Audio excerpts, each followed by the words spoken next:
Irmãos, a paz de Senhor Jesus. Boa tarde para vocês. É normal querer desistir no deserto? Eu acho absolutamente normal, de uma maneira bem objetiva, respondendo essa pergunta. Eu acho que anormal seria não ter esse tipo de desejo, dessa vontade de querer desistir. Eu acho que todo mundo tem, absolutamente comum. Não tem como pensar que você vai viver um deserto de busca de restauração familiar e não vai vir em nenhum momento a vontade de chutar o balde, de largar, ou até mesmo você querer tomar ou concretizar essa atitude. Não, isso aí não tem como não.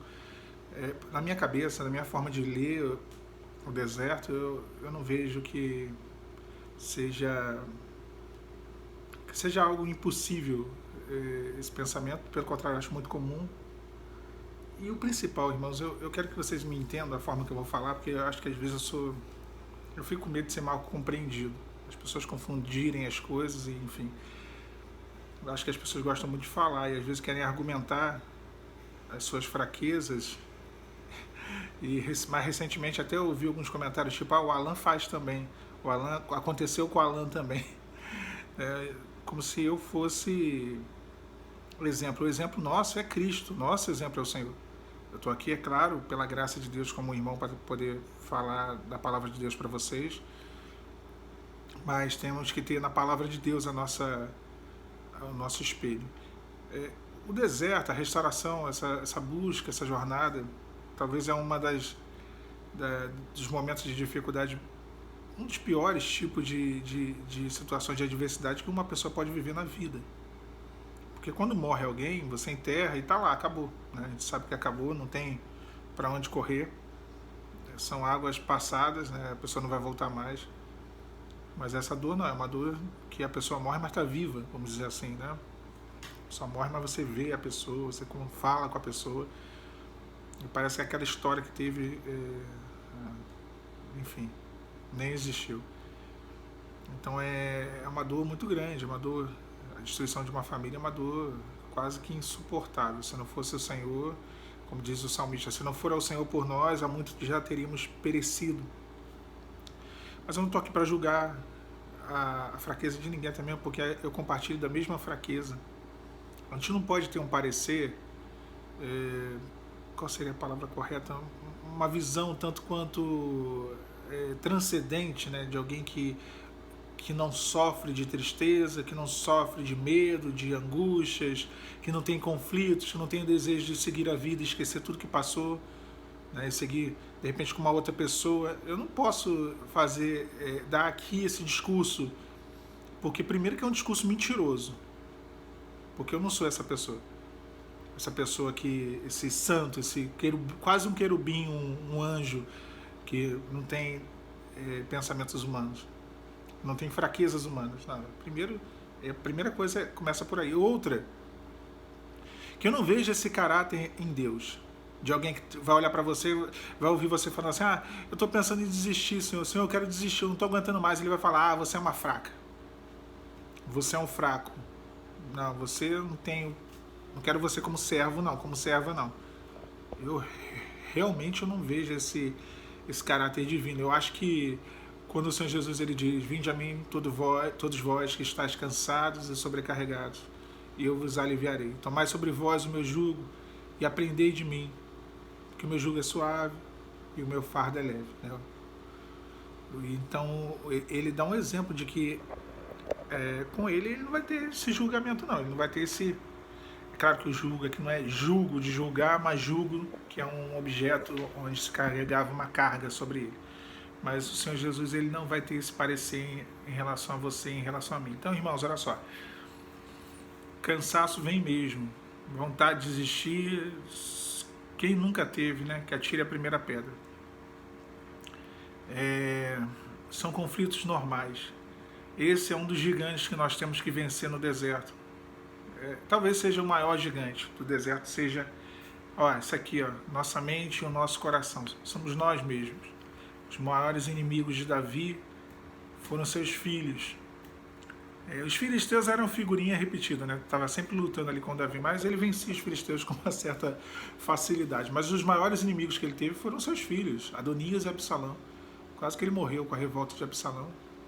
A de Adonias não foi tão complicada assim, mas foi difícil também. Mas a de Absalão, meus irmãos, quase que Davi morreu. Mas só que ele fala o seguinte, que embora não seja um exército o seu maior inimigo, o maior inimigo, não estou falando dos maiores, os maiores foram seus filhos, né? As maiores dificuldades que se apresentaram, mas o pior de todos, o que não está nem na lista dele, foi ele mesmo. Tem uns salmos que ele diz isso, íamos juntos no templo do Senhor, que me dera que fosse um exército que se acampasse contra mim, mas eras tu, íntimo, né, meu. Ele está falando dele mesmo. As maiores batalhas que nós travamos são contra nós. Então não é diferente no deserto, né? Vai ter que lutar contra você mesmo, contra você mesmo. Não tem para onde correr. É uma batalha pessoal. A carne, ela milita contra o espírito. Então você vai ter sempre esse desejo. Ah, tá, mas o que eu faço? O que eu vou fazer nessa situação? Bom, se a tua carne vai lutar contra o teu espírito e contra as coisas do Espírito Santo, você vai ter que dar prioridade às coisas do espírito e não da carne. Você vai ter que priorizar oração, jejum, madrugada. Porque toda vez que você estiver orando pouco, você estiver jejuando pouco, você não estiver lendo a palavra de Deus, ou não estiver fazendo nada disso, né, nem pouco, quando você não faz nada, a carne se fortalece. Isso aí eu falo por mim, irmãos. No momento em que eu estive orando, mais orando, as coisas, eu passava pelas dificuldades sem ter grandes problemas, sabe? Sem muitas adversidades, sem muitos percalços. Mas quando eu orei pouco, momentos do deserto que eu orei pouco ou nada, que eu jejuei nada ou pouco, meu Deus do céu, parece que tudo se levantava. Eu perdi o controle totalmente. A carne, ela fica mais forte. Pensa só, você tem 2 tigelinhas. E aí nessas 2 tigelinhas você pode alimentar a sua carne numa delas, e na outra delas você pode alimentar o seu espírito. Quando você jejua, quando você ora, quando você madruga, quando você busca, quando você vai para a igreja, quando você se santifica, você está botando alimento para o seu espírito, né? Você está fortalecendo as coisas espirituais, né? As coisas que vão fortalecer a sua alma, te trazer o renovo. A luz aqui está meio ruimzinho, acho que melhorou. Então é isso, está botando a tigelinha para fortalecer o teu espírito. E a carne está com fome. A tigelinha da carne está vazia, ela não está se alimentando direito. E aí a carne com fome, o que acontece? Ela não tem força, ela não consegue subjugar a sua vontade.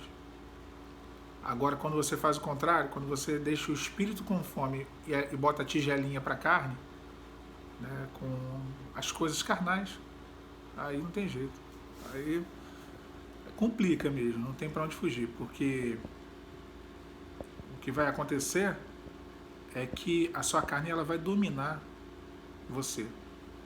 Mesmo você sabendo que aquilo é pecado, mesmo você sabendo que não pode, mesmo você sabendo que não é o correto, mesmo você sabendo que não deveria fazer, que não deveria tomar essa atitude, você vai tomar. Porque a carne, ela subjuga a nossa vontade, ela subjuga o nosso entendimento. Então, assim, irmãos, é comum querer desistir, a desistência é normal, isso tudo é normal. Mas esse é o problema, a solução sempre é recorrer a Deus e se voltar para Ele. Não estou gravando esse vídeo aqui como uma mensagem e tal, não. Estou gravando como uma conversa, mais uma conversa mesmo. Porque eu sinto que esse assunto de desistência é uma recorrência, né? Algo recorrente nos comentários. Tem bastante gente perguntando, tem bastante gente falando, e às vezes a pessoa se sente culpada por pensar nisso. Não, meu Deus, a minha restauração não vai acontecer porque eu pensei em desistir. Não, minha irmã, não é assim não, meu irmão. É graça, restauração é graça. Deus vai te abençoar, Deus vai operar, mas depende mais dele do que de você. Tá? O milagre mesmo quem faz é Ele, não tem para onde correr. Milagre quem faz é Ele. Então, tenha em mente isso, fique tranquilo, só que coloca diante dele, se coloque diante dele, seja sincero com o Senhor, na sua fraqueza. Paulo diz, quando estou fraco é que eu sou forte, porque a sua graça me basta. O seu poder se aperfeiçoa na minha fraqueza. Olha só a lição de sinceridade que ele dá aqui. E que nós venhamos agir com a mesma sinceridade. Porque a gente não pode esconder nada de Deus. Deus, ele conhece a nossa alma, o nosso coração. Ele sabe quando a gente não está aguentando mais nada, quando a gente está forte, quando a gente está fraco, quando a gente está com medo, quando a gente está crendo. Ele sabe de tudo. Então vai lá e desabafa para o Senhor. Tá bom? Paz, Senhor Jesus.